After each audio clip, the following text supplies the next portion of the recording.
سر یہ اسی سے آئی گیس ایک کنیکشن پیدا ہوتا ہے کہ دیر از اے کانسٹنٹ ریویژن جو اگر ہو رہی ہے، تو اگر ہم ٹریڈیشنل ویوز اسلام کے دیکھیں اور ماڈرن انٹرپریٹیشن آف اسلام جو جدید تفسیرات غامدی صاحب بھی پیش کر رہے ہوتے ہیں، اس کے اندر ہمیں نظر آتا ہے کہ جو جدید اقدار ہیں ان کے اندر اور ٹریڈیشنل ویوز جو اسلام کے اگر میکرو پرسپیکٹیو کو دیکھا جائے تو وہ کنزرویٹو پرسپیکٹیو کی طرف ہی جھکتی ہے زیادہ تر. تو اس کے اندر اگر ہم ان کو ہم ہنگ کھڑا کرنا چاہتے ہیں ماڈرن ویلیوز کے ساتھ، جس طرح جینڈر ایکوالٹی کی مثال لے لیتے ہیں. جینڈر ایکوالٹی کے اندر ہمیں صورت النساء میں نظر آتا ہے کہ مرد کو عورت کا ٹھیکیدار بنایا گیا ہے اور ایک غلبہ قائم ہے جیسے کہ مرد کو عورت پہ. تو یہ ہمارے جینڈر ایکوالٹی کے جو کرنٹ ہمارے جو ویلیوز ہیں ان کے ساتھ وہ ہم آہنگ نہیں کھڑی ہوتی. تو ہم یہ بھی ری انٹرپریٹ کرتے وقت ہم ماڈرن پرسپیکٹیو کے اندر، اس میں آپ کا کیا پرسپیکٹیو ہے؟ دیکھیے، دنیا میں جب بھی آپ حقیقت کی تلاش میں نکلتے ہیں نا، اس کے لیے سب سے پہلے آپ کو یہ دیکھنا چاہیے کہ آپ کی میتھڈالوجی کیا ہے. دین اگر تو میرے آپ کے فکر، نظریے، استدلال، استنباط کی کوئی چیز ہے، جیسے دنیا کے اندر بہت سارے مفکرین پیدا ہوتے ہیں، کارل مارکس پیدا ہوئے، آئنسٹائن پیدا ہوئے، انہوں نے ڈفرینٹ تھیوریز دی، ان تھیوریز کو میں سنتا ہوں، اس کی تحلیل کرتا ہوں، اچھی لگتی ہیں قبول کرتا ہوں، نہیں اچھی لگتی اٹھا کے پھینک دیتا ہوں. اگر تو دین میرے لیے کسی فلسفی، کسی حکیم، کسی دانشور کا کوئی بیانیہ ہے تو میں اس کے ساتھ وہی کچھ کروں گا جو آپ نے بتایا. کمپیٹیبلٹی محسوس ہوگی قبول کروں گا، نہیں ہوگی تو چینج کرنے کی کوشش کروں گا، نہیں تو اٹھا کے پھینک دوں گا. مذہب اور دین یہ نہیں ہے. مذہب اور دین کا دعویٰ یہ ہے کہ روئے زمین پر انسانوں کو میں نے بھیج دیا تھا، بھیجنے کے بعد ان کی فطرت میں کچھ چیزیں میں نے ڈالی ہوئی تھیں، ان کی نیچر بلٹ ان ریم کے اندر ہیں. اس کے بعد میں اپنا پیغام اپنے کچھ بندوں کو منتخب کر کے پہنچا دیتا ہوں، اور وہ میرے نمائندے ہوتے ہیں. ان کو نبی کہا جاتا ہے، ان کو رسول کہا جاتا ہے. اب نبی اور رسول ہیں جو اللہ تعالیٰ کے یہاں پہ ریپرزنٹیٹیو ہیں دنیا میں. وہ اللہ کی بات ہم تک پہنچا دیتے ہیں. پہنچاتے کیسے ہیں؟ محکم ترین جو سورس آف نالج ہے، میڈیم آف ٹرانسفارمیشن کا، تواتر سے، اجماع سے، اتنی بڑی تعداد، وہ پیغمبر کتابیں ان کو بتا رہا ہے، سنت ان کو بتا رہا ہے، لٹریچر میرے سامنے آ گیا. اب اگر میں اللہ کو مانتا ہوں تو میں نے اس بات کو سمجھنا ہے کہ دین کا واحد تنہا ماخذ سورس پیغمبر ہے، اور پیغمبر نے جو لٹریچر دیا وہ قرآن و سنت ہے. اب وہ قرآن و سنت میرے سامنے آئے گا، اس قرآن و سنت کو میں پڑھنے کا آغاز کروں گا 2 منٹ کے لیے سب چیزوں کو بھول کر، معاشرے کو، اس کی عملی افادیت کو، اس کی ریلیونس کو، اس لیے کہ پہلے تو میں نے اس کو سمجھنا وہ کہتا کیا ہے. اس کے بعد آ جاؤں گا، اگر تضاد محسوس ہو رہا ہے تضاد کو بھی حل کروں گا، اور غور کرنے کی کوشش کروں گا کہ بھائی اگر وہ خالق ہے، وہ دعویٰ کر رہا ہے کہ میں سب کچھ جانتا ہوں، تو اس نے یہ ہدایات کیوں دی جو آج انکمپیٹیبل ہو گئی ہیں. تو غامدی صاحب نے جو کام کیا وہ نہ ماڈرنسٹ کا کام ہے، نہ ٹریڈیشنلسٹ کا کام ہے. وہ پیور ریسرچ اور ایک طالب علمانہ طور پہ چیزوں کو ایکسپلور کرنے کا کام ہے. مثلا مثال دیتا ہوں، اسی مثال کو ہم لے لیتے ہیں، بڑی اچھی مثال آپ نے دی. قرآن میرے سامنے آ گیا. اب قرآن جب میں کھولتا ہوں تو عربی زبان میں ہے. اب زبان کو سمجھنے کی دنیا میں یونیورسل کچھ فینومیننز ہیں.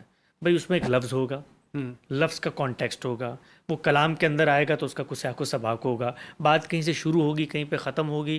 تو اب وہ یہ کہتے ہیں کہ آپ نے قرآن پڑھنا ہے نا پہلے، تو قرآن کو اسی طرح پڑھنا جس طرح شیکسپیئر کا لٹریچر پڑھتے ہو. اس کا کانٹیکسٹ، لفظ، معنی، آگے پیچھے سب کچھ دیکھو، تب اس کی بات سمجھ میں آئے گی.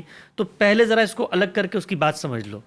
جب سمجھ لو گے تو پھر تمہیں میں لے کے جاؤں گا سماج میں، معاشرے میں تمہارا، کیونکہ اس دین نے باہر کے عملاً تو معاشرے میں سامنے آنا ہے نا. تو کمپیٹیبلٹی تو بہت ضروری ہے. کمپیٹیبلٹی نہیں ہوگی تو وہ دین تو فلسفہ ہو گیا، میں ایمان لے آیا، تو میں کروں گا کیا پریکٹیکل لائف میں. تو اسی مثال کو آپ لے لیں. انہوں نے اس کو لیا اور لے کر بتایا کہ اللہ کہہ کیا رہا ہے. اللہ یہ کہہ رہا ہے کہ دنیا کے اندر جس وقت تم جینا چاہتے ہو تو تم نظم کریٹ کرتے ہو، تم اسٹیٹ اسٹرکچر بناتے ہو. اسٹیٹ اسٹرکچر کے اندر کیا نیوسنس کو برداشت کیا جا سکتا ہے؟ کیا اس چیز کو برداشت کیا جا سکتا ہے کہ آپ کھڑے ہو کے بغاوت کر دیں، آپ حکم ماننے سے انکار کر دیں، غلط حکم بھی ہو؟ کانسٹیبل مجھے روک لیتا ہے نا، میں کیوں اس کی ہدایت پر رکتا ہوں؟ میں بہت بڑا پی ایچ ڈی ہوتا ہوں، بڑا تھیولوجین ہوتا ہوں، لیکن رک جاتا ہوں. کیوں؟ اتھارٹی ہے اس کے پاس، اسٹرکچر آگے نہیں بڑھ سکتا. تو وہ کہتے ہیں اسٹیٹ کے اسٹرکچر کے اندر تمہیں جڑنا ہے تو اس کا ایک سربراہ بناتے ہو. ہم بناتے ہیں پرائم منسٹر، پریزیڈنٹ بناتے ہیں. کیوں بھائی؟ میرے مطلب میں بھی تو وہی عقل، آنکھ، منہ، ناک رکھتا ہوں جو پریزیڈنٹ کا ہوتا ہے. ہمیں پتہ ہے کہ اسٹرکچر کو سربراہ چاہیے، وہ اتھارٹی لیتا ہے، وہ رسپانسبلٹی لیتا ہے، اور پھر وہ جواب دہ بھی ہوتا ہے. تو اللہ میاں یہ کہتے ہیں کہ یہ خاندان بھی اسی طرح کا ایک اسٹرکچر ہے. اس میں میاں بیوی جب آ کر بیٹھتے ہیں، ملتے ہیں، تو دن میں 10 اختلافات ہوں گے. کون ذمہ داری لے رہا ہے خاندان کی؟ سوال یہ ہے. کون بریڈ ونر ہے, کون کما رہا ہے. آپ آگے بڑھ کے کہیں گے آج کے دور میں عورتیں بھی کماتی ہیں, بہت اچھا کرتی ہیں, کماتی ہیں, سربراہ بن جائیں. کمانا کنٹریبیوشن اور سربراہی, اس میں زمین آسمان کا فرق ہے. سربراہی کا مطلب یہ ہوتا ہے واٹر ہیٹر اگر خراب ہو گیا نا میرا اور پیسے نہیں ہیں جیب میں, تو میں یہ نہیں کہہ سکتا یار میں اس ہفتے تو کنٹریبیوٹ نہیں کر رہا, میں بازار میں نکلوں گا بطور مرد کے, دوستوں کے آگے جھولی پھیلاؤں گا, پیسے قرض لے کر آؤں گا عزت نفس مجروح کر کے, اور گھر کو رننگ ایکسپنسز کے ساتھ چلاؤں گا. تو اللہ یہ کہتے ہیں کہ اس اسٹرکچر میں مرد یہ ذمہ داری لیتا ہے. اچھا یہ اللہ تعالیٰ نے نہیں کہا بھی تم ہی لو, عورت لے لے, عورت لے لے, لیکن لینی پڑے گی کسی ایک کو. اچھا آپ کہتے ہیں 2 لوگ لے لیں, یہ بھی تو ہو سکتا ہے نا, میوچول کنٹریبیوشن سے 2 لوگ ہم دونوں مل کے ذمہ داری لیتے ہیں, 2 لوگ ذمہ داری لے, 2 لوگوں میں کانفلکٹ ہو گیا, فیصلہ کیسے ہوگا؟ 2 شادیاں کرنی پڑیں گی مرد کو, تاکہ 2 عورتیں ایک طرف ہوں پہ مرد, یعنی کم سے کم جمہوری اصول پہ فیصلہ ہو جائے. یا تو دونوں برابر کھڑے ہوئے ہیں, فیصلہ کیسے کرو گے بھائی؟ تو کسی ایک نے فیصلہ کرنا ہے. خاندان کے اندر وہ فیصلہ مرد کرتا ہے اس لیے کہ وہ بریڈ ونر ہے, اس لیے کہ وہ ذمہ داری لے رہا ہے. عورتیں لینا چاہتی ہیں, میرے پاس بہت ساری خواتین US میں آتی ہیں, دنیا بھر میں ہم جاتے ہیں, ٹریول کرتے ہیں, وہ کہتی ہیں میں تو بڑی انٹرپرینور ہوں, سیلف امپاور ہوں. دیٹس ویری نائس, شادی کرو, کانٹریکٹ میں لکھ لو دین اسلام کو کوئی اعتراض نہیں ہے, کل سے میں باس ہوں گھر کی اس لیے کہ میں ذمہ داری. کہتی یہ ذمہ داری والا بڑا مشکل کام ہے یار, میں کنٹریبیوٹ کر دوں گی. تو اس وجہ سے اللہ تعالیٰ کہتے ہیں کہ شوہر گھر کا, مرد کو نہیں کہا کہ عورتوں کا سربراہ ہے, شوہر کو کہا. تو یہاں پر جینڈر ایکویلٹی کا کوئی سوال ہی نہیں ہے کہ ماں اور بیٹا برابر ہیں. کچھ معاملات میں نہیں, مطلب وہ اسپیسیفیکیشن, مطلب اسپیسیفیکیشن کے لحاظ سے, مطلب ماں اور بیٹا اس معاملے میں تو برابر ہیں کہ بھائی دونوں انسان ہیں, دونوں کے بیسک ہیومن رائٹس ہیں. رتبے کے لحاظ سے بات کر رہا ہوں, کیا بیٹا اور ماں, مثلاً میں اپنی خاندان کے ادارے کے اندر کیا وہ برابر ہیں؟ مطلب میں اپنی امی کو دیکھوں کہ وہ کوئی غلط کام کر رہی ہیں تو میں ان کا کان مروڑ سکتا ہوں اسی طرح جیسے وہ میرا مروڑتی ہیں؟ شاید نہیں کر سکتے نا. حفظ مراتب ہے. کیا وجہ ہے یہ؟ کیا ان کو جینڈر کی وجہ سے یہ فضیلت ملی ہوئی ہے؟ Not at all. پوزیشن ہے, ذمہ داری ہے, اس نے مجھے پیدا کیا ہے بھائی, وہ میری خاطر پوری دنیا کو چھوڑ کے ایک شخص کے ساتھ اپنی تمام ڈیزائرز کو قید کر کے رہ رہی ہے میری پرورش پرداخت کے لیے.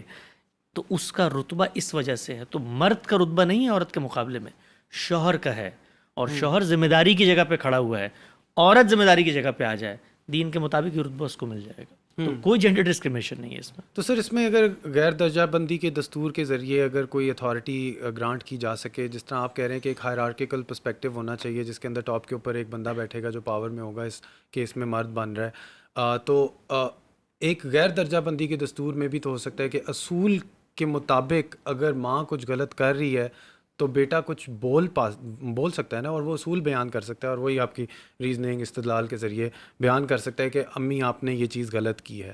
تو وہ آئی تھنک پاور کی ڈائنامکس کے اندر کوسچننگ کی کیپیبلٹی کیا اسلام میں موجود ہے؟ بالکل موجود ہے, کیوں نہیں موجود ہے. آپ اپنے شوہر کے ساتھ بات کر سکتے ہیں, اس کو کہہ سکتے ہیں تمہارے سارے فیصلے غلط ہیں, تم دین کی بھی خلاف ورزی کر رہے ہو, اپنے حقوق جو تمہیں اللہ نے دی اس کی بھی خلاف ورزی کر رہے ہو, اس سے آگے بڑھ کے تم اس قابل نہیں ہو میں تمہارے ساتھ رہوں, مجھے طلاق دو, میں جانا چاہتی ہوں یہاں سے. اچھا وہ یہ بھی کہہ سکتی ہے کہ تم میرے شوہر ہو, بڑے اچھے آدمی ہو, بڑے بدھو, میں تم سے زیادہ ذہین خاتون ہوں, کوئی تمہیں فیصلہ سازی نہیں آتی, کوئی تمہارے اندر ڈیسیجن میکنگ پاور نہیں ہے, گھر پہ بیٹھو آرام سے بچے سنبھالو, باہر میں جا رہی ہوں, یہ بھی کہہ سکتی ہے. اسلام کو کوئی پرابلم نہیں ہے, لیکن ایک کو کہنا پڑے گا, بیکاز جب کانفلکٹ ہوگا تو آپ کیا کریں گے بھائی؟ مثلا بچے کو, شادی آپ کی ہوئی ہوئی ہے؟ جی بالکل. ہاں میری بھی ہوئی ہوئی ہے. ہم دونوں پریکٹیکل لائف کے ذرا مطلب ایک ہوتی ہے فلسفے کی گفتگو آسمان پہ, ذرا زمین کی گفتگو کریں. میرے ٹوئنز ہیں, دن میں 100 ڈیسیجنز لینے پڑتے ہیں مجھے, ان 100 میں اختلاف بھی ہوتا ہے, اس میں کوئی ایک وے آؤٹ نکال کے آگے بڑھنا پڑتا ہے, ورنہ تو پارلیمنٹ کے سیشن کی طرح پورے دن تقریر کرتے ہیں اور بچے وہاں بھوکے بیٹھ رہے ہیں. میں نے تو یہ نوٹ کیا درمیانہ راستہ نکال. زندگی میں بہت کم ایسے موقع ہوتے ہیں جس کے اوپر آپ نے بڑے فیصلے کرنے ہوتے ہیں, لیکن کرنے ہوتے ہیں تو اس موقع پر اتھارٹی تو ہوگی نا. کیا کریں گے؟ یہ تو نہیں ہوتا کہ میاں شوہر روز ہنٹر لے کے بیٹھا ہوتا ہے, مجھے سربراہ بنا دیا میں نے فیصلہ کرنا. نہیں, بڑے فیصلے ہوتے ہیں, ان بڑے فیصلوں میں آپ کو ایک سربراہ چاہیے ہے, اور وہ بڑے فیصلوں میں سربراہی ملی کیوں ہے اس کو؟ اس لیے کہ اس نے سب سے بڑے فیصلے میں سیکریفائس کیے پیسہ. کما کے لاتے ہیں, آپ کماتے ہیں, میں کماتا ہوں. ذرا لوگ پوچھیں, باہر نکلتے ہیں سوسائٹی میں, کہ ایک مرد بطور شوہر جو ذمہ داری اٹھا رہا ہوتا ہے وہ برڈن کتنا بڑا ہے, سائیکولوجیکل برڈن کتنا بڑا ہے, ایموشنل برڈن کتنا بڑا ہے, فزیکل برڈن کتنا بڑا ہے. تو اس تمام ذمہ داری کے بعد اللہ تعالیٰ یہ کہتے ہیں کہ الرجال قوامون علی النساء, ان کو میں نے عورتوں کا, سادہ اگر ترجمہ میں کہوں کوئی فیمنسٹ خواتین سے معذرت کے ساتھ, باس بنایا ہوا ہے. سو اور ایک اور میں ایک آپ کو بات بتاتا ہوں. آج کے دور میں نا ہمیں یہ جو جس کو آپ کہتے ہیں نا ایکویلٹی کیا چیز ہوتی ہے یار؟ مجھے کبھی سمجھ میں نہیں آئی. برابری. مطلب میرے لیے اتنا خوبصورت رشتہ ہے احترام کا. میں اپنے استاد کے کبھی ایکول نہیں آنا چاہتا. میں اپنی ماں کے کبھی ایکول نہیں آنا چاہتا. ایکویلٹی ہوتی ہے سبجیکٹو معاملات میں. مثلاً بھائی میں بھی یہاں پر ایک شخص کے بیٹھا ہوں نا، آپ بھی بیٹھے ہیں، میرا آپ کے درمیان اگر کوئی تعلق بنتا ہے ایکویلٹی پہ بنتا ہے. لیکن آپ کسی باب میں میری خدمت کر رہے ہیں تو میں تو وہاں پر ایکویلٹی کا لفظ سن کے مجھے کیا آنا شروع ہو جائے گی. بھائی میں اپنے استاد کے قدموں میں بیٹھا اپنی سعادت محسوس کرتا ہوں. میں نے کبھی نہیں کہا کہ مطلب میں اپنے استاد کے سر کے اوپر بیٹھوں گا کیونکہ میں بھی جو اس کے ایکول ہوں یا میں برابر آ کے بیٹھوں گا. تو ہمارے ہاں یہ جو احترام ہے نا، یہ اتنا خوبصورت رشتہ ہے. ماں کے ساتھ خاندان کیوں بناتے ہیں ہم؟ یہ رشتہ دار کیوں بنتے ہیں؟ یہ سارا کا سارا معاملہ کیوں چلتا ہے؟